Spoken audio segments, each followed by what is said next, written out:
Hello, everybody. How we doing? Let me make sure everything's going.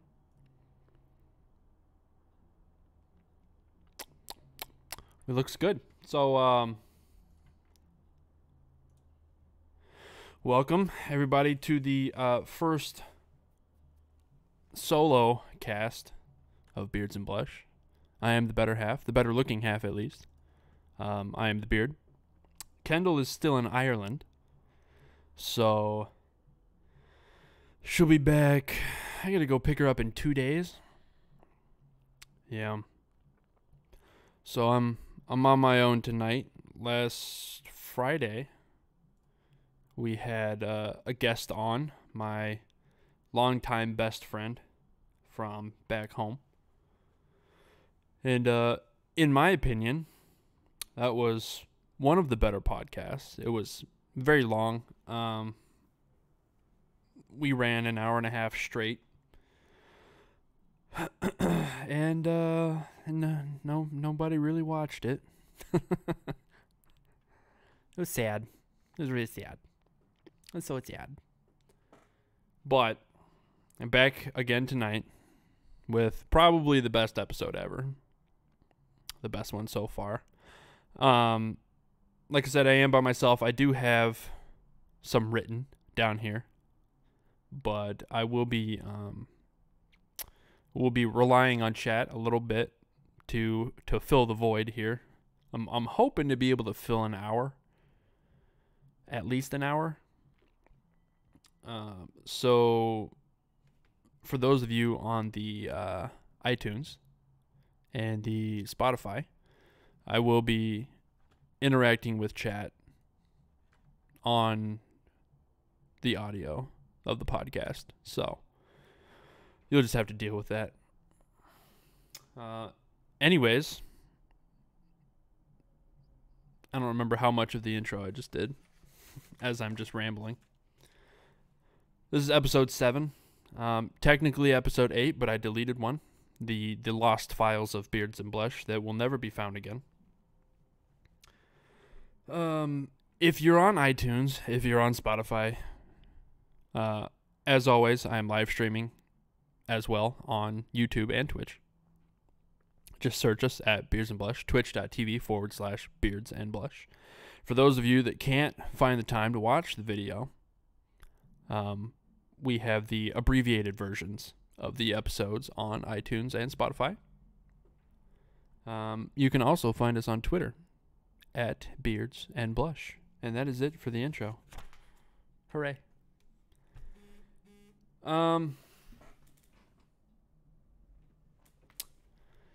Yeah, so in the last episode, I mentioned some things about the episode prior to that, the one that was deleted.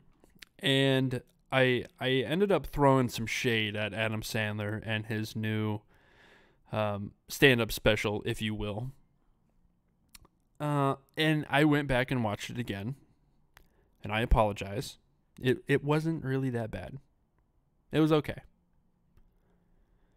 So I'm sorry to Adam Sandler. I'm sure he'll watch this video and he'll be like, "Oh, thanks," but I apologize.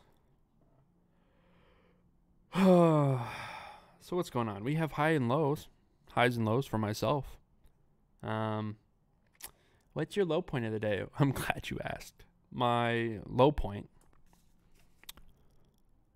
I actually have 2 of them. So I'm gonna reach back to the last episode as well. And Tula, in the middle of the episode, I don't know if anybody noticed, but she peed on the carpet. I think I actually might have mentioned it towards the end of the episode. She peed on the carpet right in the middle of the podcast. I took this dog outside to go potty. I took her out right before we started so that there wouldn't be any issues. And she's still just happy-go-lucky as could be, prancing around the living room. Squat, peed. Okay. That's fine. Update, she's been very good over the weekend. Very, very good dog. And she's actually warming up to me. She's actually sleeping with me now, which I don't think she likes, but she's okay with it. Let's see, how long has it been? Today's what, Monday? So it's been like 5 days since Kendall left. And we were really worried about how the dog was going to react to me being here with me alone. And she's doing better. She had some help along the way, which actually, when I say help, I mean she had other people here to lean on other than me, and I don't think that actually helped. It helped her. It helped her get over the loss of Kendall. But it didn't help us bond at all, so now we're getting to that point. So this morning, she actually got all happy and was playing with me a little bit before I had to go to work. So that's good. Now she's sitting in the corner behind me staring at me with her big puppy dog eyes. She's not shaking though, so that's a plus. I do have another low. Yesterday, my Tampa Bay Buccaneers lost another football game. Where's Kendall? Kendall is in Ireland. Yeah, you haven't been here for a few episodes, huh? So my Bucks lost yesterday, but on the positive side of that, see, this is what you need in your life. You need your low points to have silver linings. On the positive side of my Bucks losing, we benched our starting quarterback, and hopefully that will lead to a firing, a releasing, a trading. I don't care. I don't care which one happens, just as long as he never plays another down for the Bucks ever again. Because Jameis Winston is awful. That's all I'm going to say about that. Not going to turn this into a sportscast. So what are your high points? Let me tell you. I don't really have any. Oh, so today I did something else that I shouldn't say, but I'm going to. So I believe we touched on it in the last episode a little bit. Four trips in a row to the slot machines. I won. And today made number 5. Bang, bang. I was just bored. Passing time. Thinking about things to talk about tonight because, I like to procrastinate. I like to prepare my episode an hour before the episode. Which actually, to be fair, I've been kind of preparing this for like a week or two. Since I knew that I was going to be doing one, since I decided that when Kendall was leaving that I was going to do a solo episode, I started preparing for it.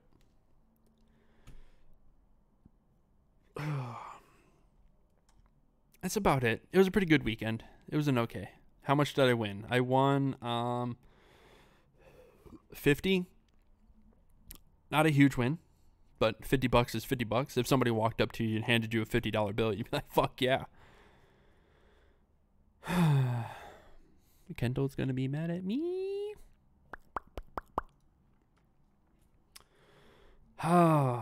So, I go and pick Kendall up on Wednesday. Evening? Afternoon? I don't remember. Kendall, you're going to have to let me know when to pick you up because I don't remember. So, I'm going to tell you guys a story. And it's a little bit of a rant, a little bit of a story about after I dropped her off at the airport. So, the airport she went to was O'Hare in Chicago. And I don't know if you guys know anything about Chicago, but it's a fucking shithole. And if you don't know anything about Illinois, there's construction everywhere. A giant orange construction barrel is Illinois' state flower. I don't know if you know that, but that's facts. So I left the airport without a hitch. Everything's fine. Traffic's a little touchy, but it's fine. Never been, don't know where it is. It's in Chicago. I just said that. It's in Chicago. So I got out of the airport without a hitch. It was fine. And then I come up to the on-ramp for the interstate. Now, this on-ramp is so backed up. I am 2 stoplights behind. I sit through both of these stoplights for 4 cycles.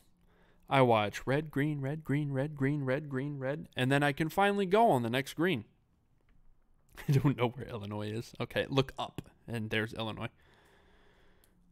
Oh, actually, I think you gotta look down and to the right now for you personally.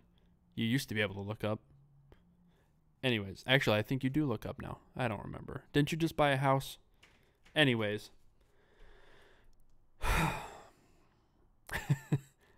I sit through 4 cycles of each stoplight. So it takes me about 15 minutes to go 2 blocks to get onto this ramp. And I finally find out why it's taking so long. So picture this. There's a 2-lane road. It's actually 4 lanes. Each direction gets 2 lanes. 1 lane is to go straight. The other lane is to turn right. I'm trying to turn right to get on this ramp. All these people are flying up the left lane while we're sitting 2 blocks behind waiting to get onto this ramp. Once I finally get up there, I realize these people flying by me on the left lane are going into the middle of the intersection, around the median, and cutting us off in the turning lane to get onto the ramp themselves. I'm like, okay, that's cool. So I'm the type of driver that's like, fuck you very much. You're not getting in. Thanks. Especially, okay, I get it if you have like something sudden, an accident, something where you have to emergency merge lanes. Sure, come on in. Or you have on-ramps, multiple on-ramps in one area, you gotta fucking come in. Fine. These fucking people are just driving up the middle of the road and going around everybody that's waiting to turn. Fuck them. So then I get onto this ramp. The ramp is 2 lanes. One of the lanes in the ramp is having construction halfway through the ramp. Go fucking figure, right? So not only do we have 1 lane that's supposed to branch out into 2 lanes, it's now 2 lanes merging into 1 on this on-ramp. So this on-ramp gets onto this interstate. This interstate is supposed to be 3 lanes. The construction continues on the far right lane of the on-ramp all the way down the interstate. So that's 1 lane gone. And then the next lane at the next ramp is shut down too. So they're doing construction on 2 lanes at the same fucking time. Should have went to Indy. Yeah, I know. They're doing construction on 2 lanes at the same time.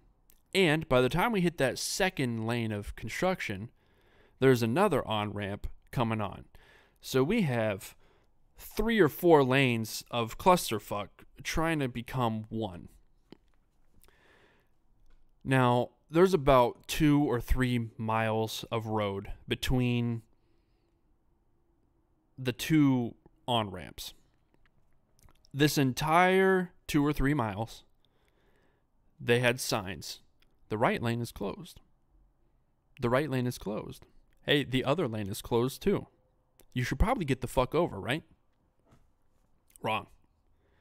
You know, there's always those fucking people that want to go as far as they possibly can. in the closing lane.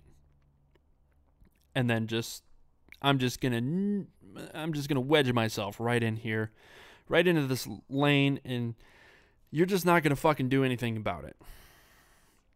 Like I said, I'm not the type of person that allows that shit to happen. Not in my fucking road.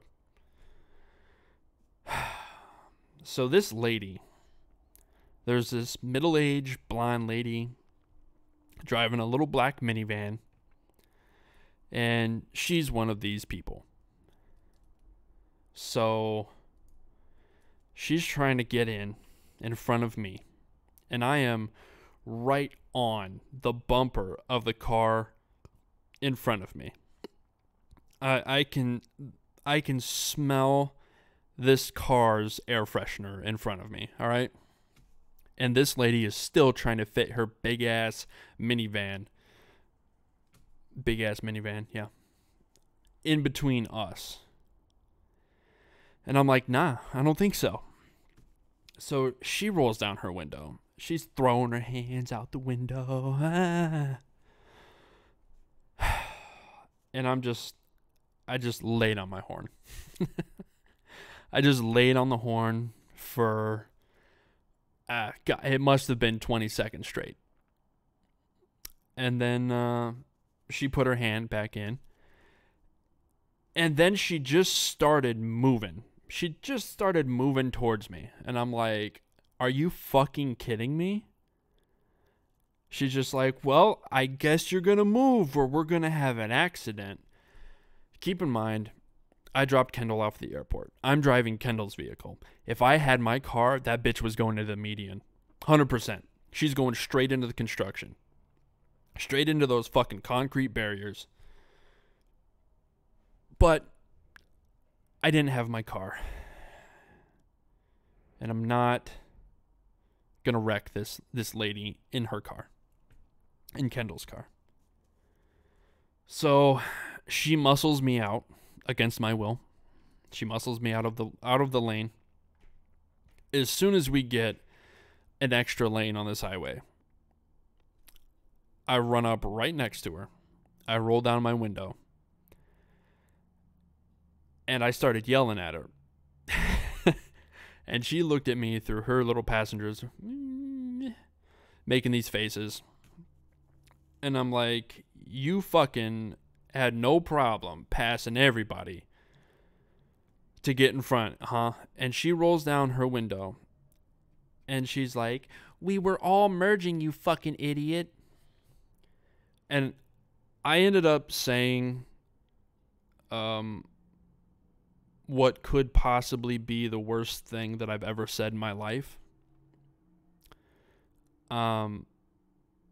I said, we've all been merging for the last 2 miles.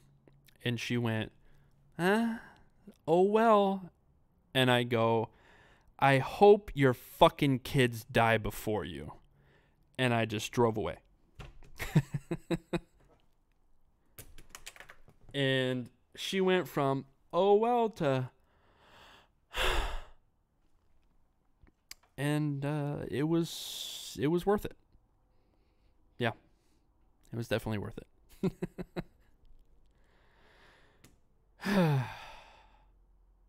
Yeah, so that's how I really feel about that.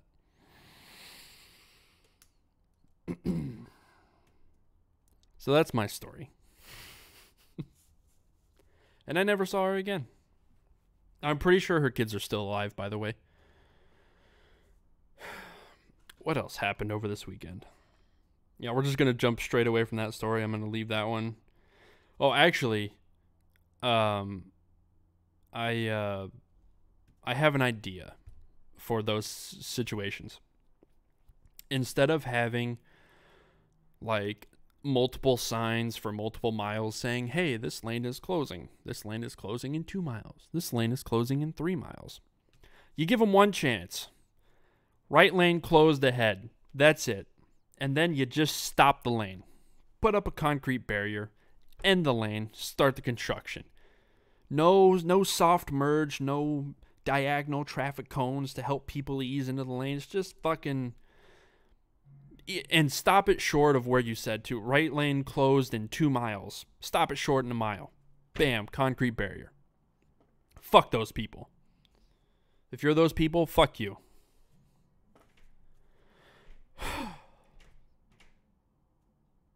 In other news, I did something else that I don't think I've ever done before in my life. I went on Amazon and I bought a book. You bought a book? Not Going for Me for President, yeah. I mean, better than the current. I would make a good president. No, I wouldn't make a good president. Anyways, I bought a book.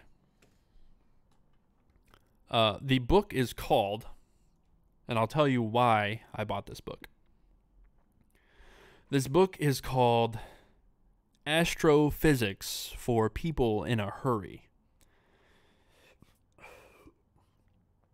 And the book is authored by Neil deGrasse Tyson.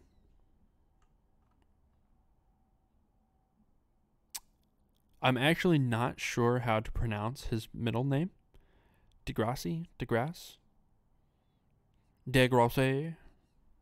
Neil Tyson. He's a astrophysicist, if you couldn't gather by the title Astrophysics for People in a Hurry. So he was on another podcast recently, and I watched that podcast. That particular episode ended up going for like an hour and a half. And then I watched another one, and it ended up being like, it was the night before work, and I ended up watching like 6 straight hours of podcast with this guy in it. And I think I probably learned more. I mean, obviously I forgot it all, but I think I learned more in those 6 hours than I did in all 4 years of high school. But there was something that he said towards the beginning of it that irked me, because for the last couple of weeks I've been working on I've been working on a piece for the podcast about like schooling, early or late grade school, high school and college and all of that, and how broken the schooling system is for kids, and how it really destroys creativity at an early age, and really I can't even describe how I feel about school.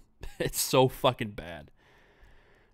I absolutely use nothing from my high school except for English.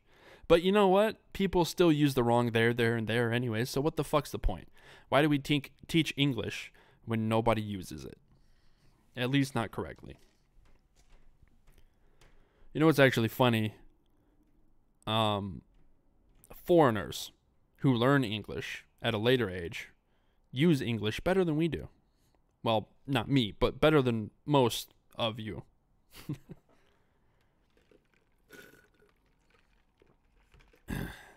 Anyways, he opened up one of these podcasts with talks about school and destroying creativity, and not necessarily destroying creativity, but not allowing it to, like, I don't know, take off for you. Not allowing you to use it.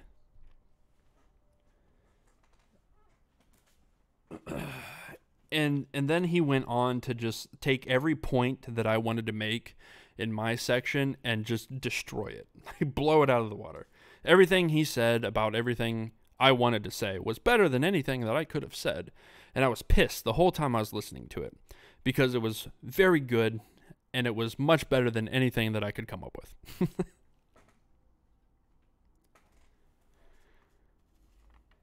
So there's that. That's one bit from the podcast in the garbage. And that's why when you're doing something, like, it's really hard as a content creator to watch other people create and try to not, like, copycat, try to not steal things. And that's why you just shouldn't watch people if you're a creator. If you're a watcher, go be a watcher. And that goes hand in hand with something that I said, I believe it was in the first or second episode, about, about how it's so much easier to watch people's content than it is to create content for yourself. Especially when you have ideas and then you watch somebody else do it first and you're like, fuck! It is what it is. Speaking of content creators, there's a big convention going on right now, TwitchCon. We are live streaming on Twitch, by the way, twitch.tv/beardsandblush. Please follow. TwitchCon's going on right now. And I heard something, and I didn't really know what was going on when I heard it until I went back and actually looked it up. Somebody on a panel, some small-time streamer, I'm not going to use his Twitch handle because I'm just not. You can probably find the story, I'm sure. He was basically on a panel and being asked by somebody. It wasn't even really a question. It was basically like somebody in the crowd got the microphone and they just made a statement and then waited for this guy on the panel to respond to it. It was weird. But anyways, this girl in the crowd, her statement was something like, she looks for streamers who she can relate to and blah, blah, blah. And this fucking idiot, small time, he averages like 40 viewers or some shit like that. And I have 6 right now, so I have no room to talk. But hear me out. This fuckboy said he doesn't want his viewers to be able to relate to him. He doesn't want to relate to his viewers on any level because he feels, in a sense, like he is better than the average person. He used the average person, meaning his viewers, because he said he doesn't want to relate to his viewers. He feels this God complex when he streams, to where he just feels like these people are here to watch him. They should worship him and not be able to relate to him. He is better than him. I am better than you guys. Fuck you all. Basically is what he said. And I'm like, what? And it's not even the first time that I've heard that. And by the way, if you're wondering, this channel is the exact opposite. We created this channel hoping to attract people that can relate to the things that we talk about. And that's the purpose of having this podcast channel. To invite people to come converse with us, give us ideas for things to talk about, and just have a place to go where you're welcomed. But this isn't the first time that I've heard this. I actually used to subscribe, paid subscription to a guy, a fairly big time streamer. He's not really big time, but he's old. Like, he's one of the original streamers from years ago. And he said while he was live, and I watched him say this, he just, I don't know if somebody in chat said something, and he just stopped his broadcast and said, I'm not here to be friends with you guys. And I get it. When you have thousands of viewers, you're not going to be friends with thousands of people. But it goes back to what we said in the last episode about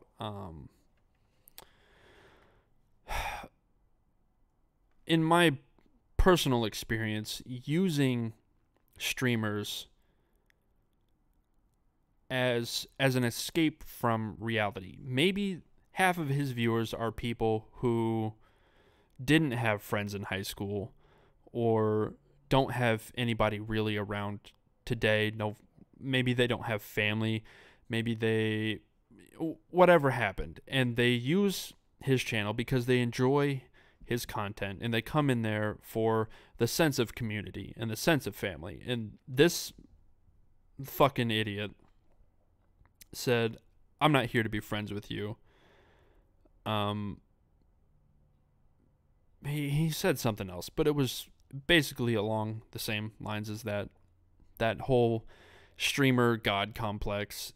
And there are other instances where people have 40 or 50,000 viewers at one time, and you're not going to be able to sit there and talk to everybody. It's not expected. It's impossible to do. But to sit there and have the audacity to say, I'm better than you. I'm not here to make friends with you. I'm not here for you. Like, these people are nothing without their community. And it's really a shame that some content creators don't understand that. And I unsubbed to that guy, obviously, right on the spot. And I've gone back to his channel a couple of times here and there, but it is what it is. Anyways, the point of all of that was, if you feel like your streamer is better than you, come on over here.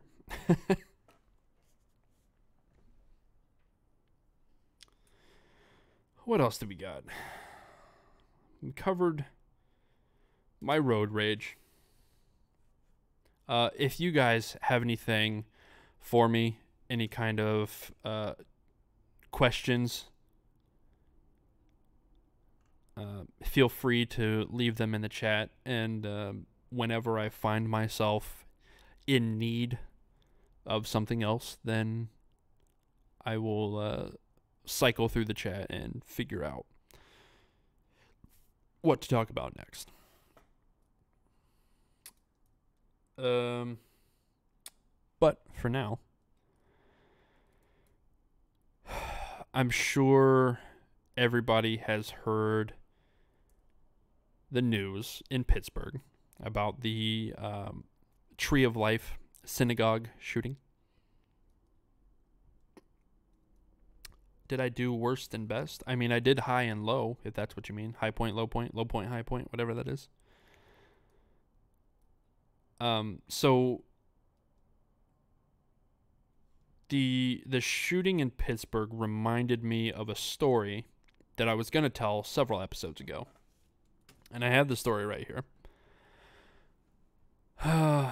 So in New Jersey,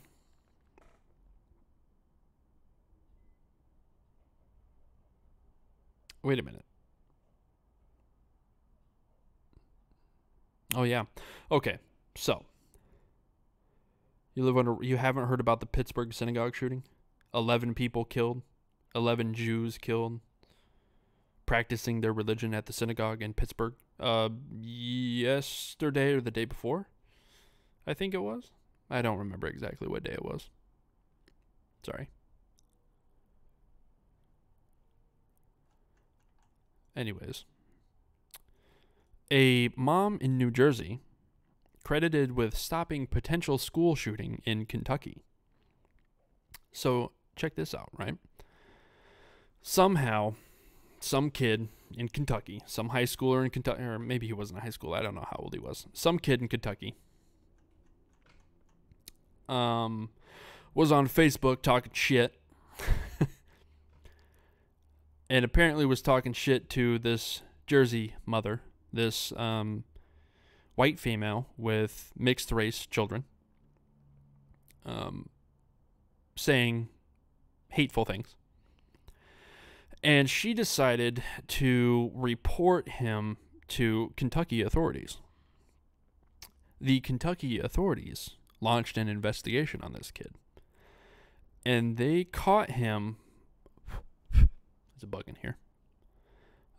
Pulling out of his driveway. They did a search and uncovered a cache of weapons and 200 rounds of ammunition and a vest.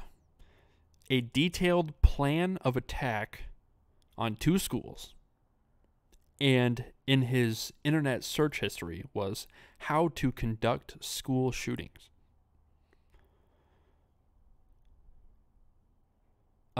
He's 21, by the way. Not a high schooler.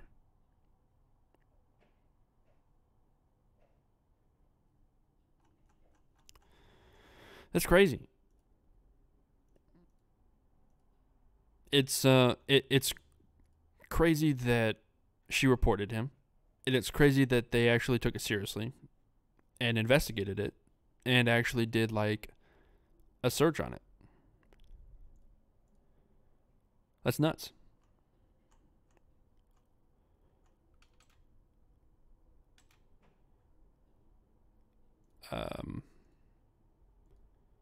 So, in line with the Pittsburgh synagogue shooting, there's another news article here. This fucking idiot. I'm going to use that a lot, by the way. The phrase fucking idiot. Because people are fucking idiots. So, imagine that it's fucking Kentucky again. I'm starting to see a pattern with Kentuckians. A Kentucky dad had to apologize for posting a picture with his son.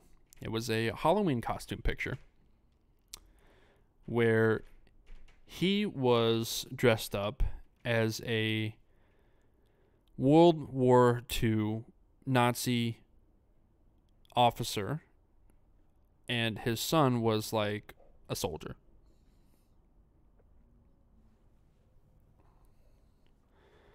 He did that like on the day of the Jewish shootings. I don't know if it was on the day. Fact check me on that. I'm using on the day for dramatic effect.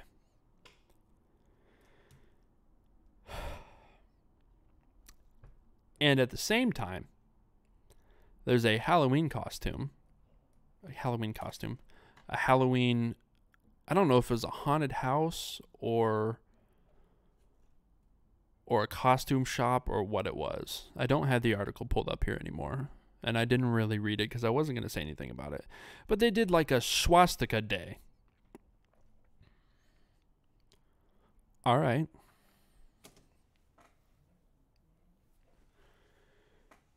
My point is, if you guys don't own a gun, you better fucking get one. Kendall has a gun. She doesn't have Kendall doesn't have a gun. Her dad bought her a gun, but hasn't given it to her yet because she doesn't have her FOID card. I have my FOID card, but I don't have a gun.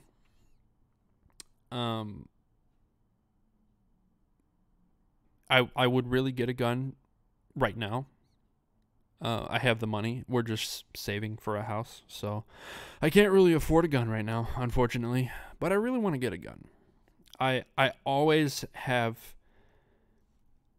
I hate to call it like a daydream or a fantasy because it's not a good thought to have, but I always have these thoughts of what if we're in this situation and I have to do something. You know what I mean? What kind of gun? Oh, I'm glad you asked. So, I'm going to look this up real quick because I don't remember exactly what the specs are on this bad boy. But I have a gun in mind. So I really like...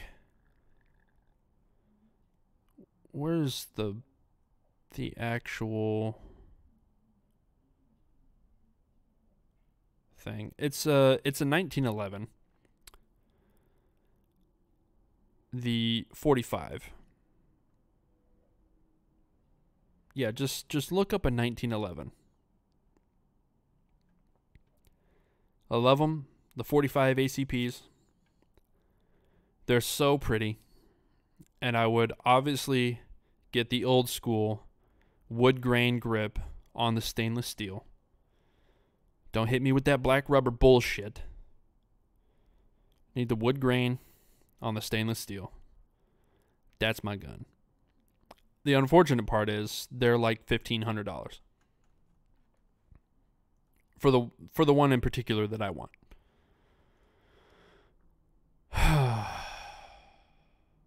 Yeah.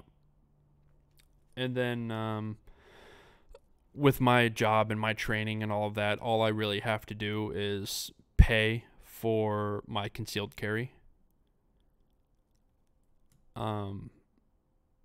That particular handgun is rather large for concealed carry, but Kendall's is small,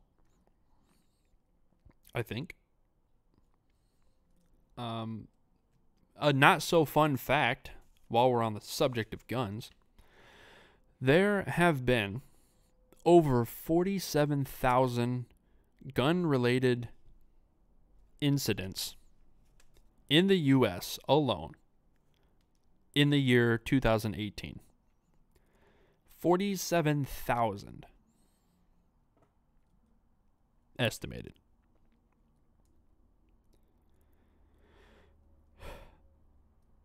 And they happen everywhere.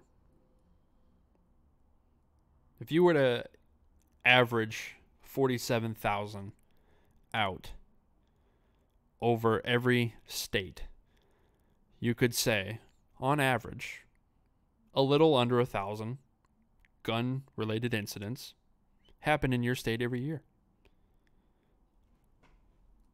It could happen to you. Get a gun. If you're scared of guns, learn, because it's a great thing to have. I never shot a gun before I got my job. When I went down for my job training, in my 40-hour, I think it was 40, yeah, my 40-hour course for the job was the first time that I'd ever held a real gun, that I'd ever shot a real gun, and I shot lights out. The best in the world, hands down. And I credit Call of Duty. I really do. No. They said straight up, when you go down there, if you've never shot a gun before, you're going to be the easiest person to teach because you have no bad habits. And when you have no bad habits, you end up being better than most. And there are some little things about the training that I didn't like your stance, for one, was stupid. But, and also, even without that training, I don't think that I would have struggled shooting a gun. I didn't have to have any help from anyone at any point. I'm a man. I can shoot a fucking gun. I shot airsoft guns, all right? I know what I'm doing.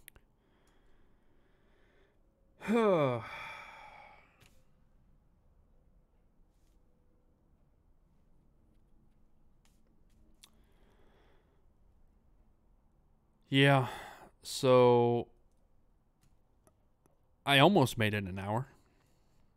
Not even really. I probably made it about 45 minutes here with my written material. So we're going ad lib now.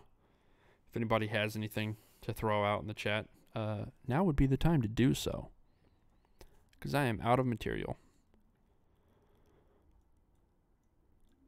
For another low point, the stock market and the crypto markets not doing so well. Losing some money here. It's fine. What's good is that the money that I've lost on the markets, I have made up in the slot machines, which is usually the exact opposite. Typically, I make money on the markets and then drop 50 or 100 in the slot machine and feel like shit.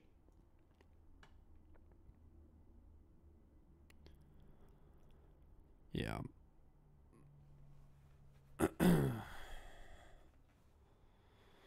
So, thank you everybody for being here. The 6 viewers that we have on Twitch right now. The 0 YouTube viewers. Fucking killing it. I hope we're actually live on YouTube right now. I didn't look. I mean, the thing says that we're live on YouTube, but do you really trust it? Yeah, we're live on YouTube. One watching. Hello. FanDuel.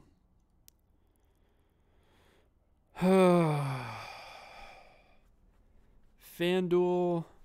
I thought about it. Sports are just such a wild card. Like, you have teams like the Bills who get blown out by 30 points. And then they come back the next week and they blow out the 5-0, 4-0, whatever they were, the Vikings by 30. Again, fact check because I don't do my research. All I know is I believe the Bills got blown out and then they blew it out. And I don't remember if it was the Vikings or the Ravens. To be honest, I don't care. Point is, sports are such a wild card. To bet on them, I don't know about it.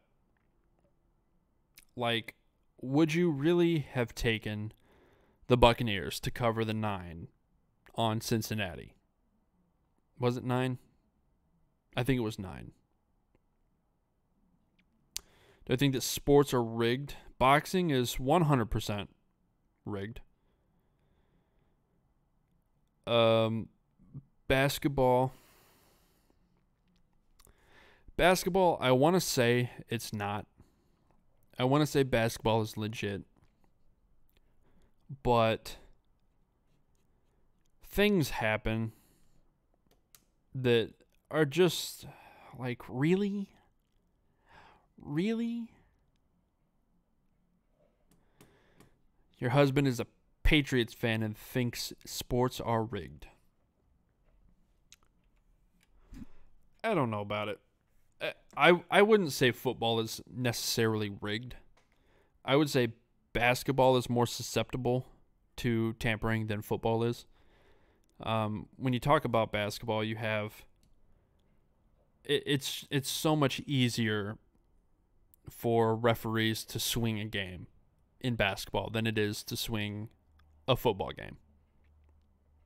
And then you have instances where LeBron and Cleveland are down 3-1 to Golden State, and they come back and beat them. First time it's ever fucking happened in the finals. And it happened against one of the best teams, the greatest teams ever put together.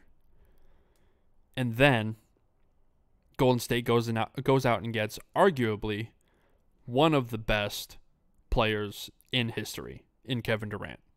Like, and then the Warriors just go on this unbelievable path of destruction and just beat down every fucking team. They shouldn't be able to do that. I get it.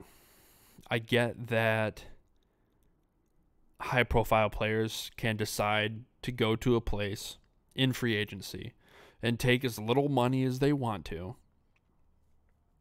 play with other great players. But it ruins the game, to be honest. And I'm not saying that as a Cleveland fan, as a LeBron fan, because Golden State beat the shit out of LeBron so many times. I'm just saying that it doesn't seem right because, again, the same way basketball is more susceptible to it than football is, you only have 5 players, 5 starters. You have, 5 or 6 bench players. But like those 5 starters influence the game more than the 11 starters on a football team can. And when you talk about having 3 or 4 of the top 10 players in the league all on one fucking team, it shouldn't happen. It's not competitive. This season looks competitive. It's not going to be. Wait till we get to the playoffs. Golden State is going to tear everybody apart.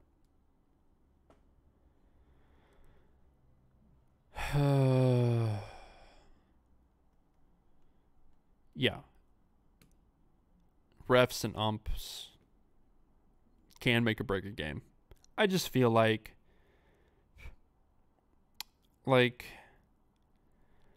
in baseball, you can call the umps on their bullshit.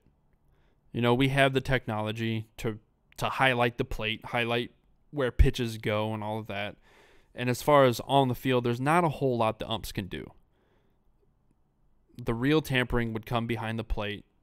And there's just so much. I mean, they've already talked, probably not seriously, but there have been talks about automated behind the plate umping. But then it takes away the human factor of making calls on the spot. And you'd have to review every call because it's done by a camera, blah, blah, blah. It would extend the game. But we at least have the technology in real time to call home plate umps on their bullshit. I don't really think that you can do that with referees in basketball. I mean, you can, but they don't give a shit.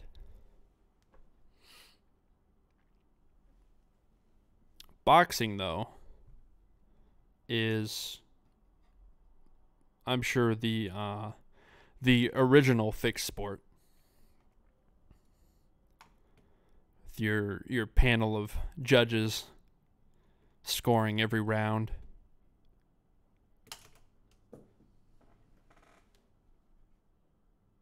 Huh.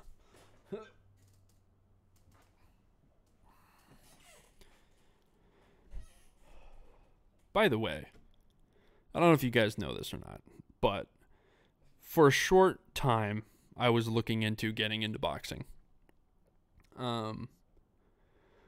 Like my dream, my goal was to box in the Olympics. I never even got close. I never even got into a real gym because life.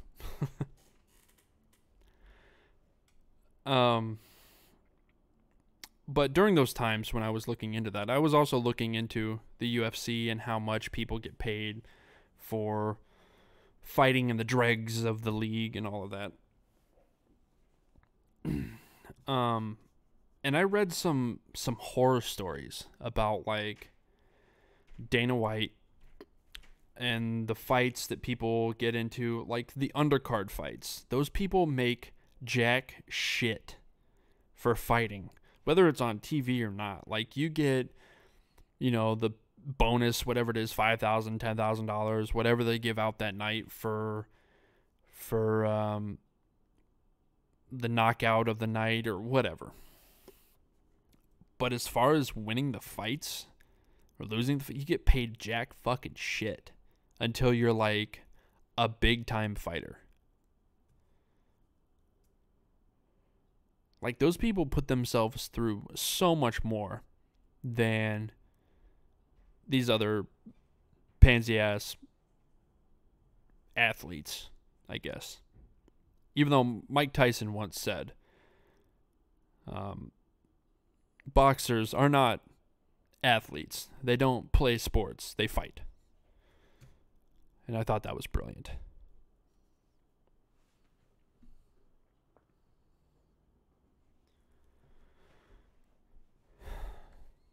That's about all I got. Anything else?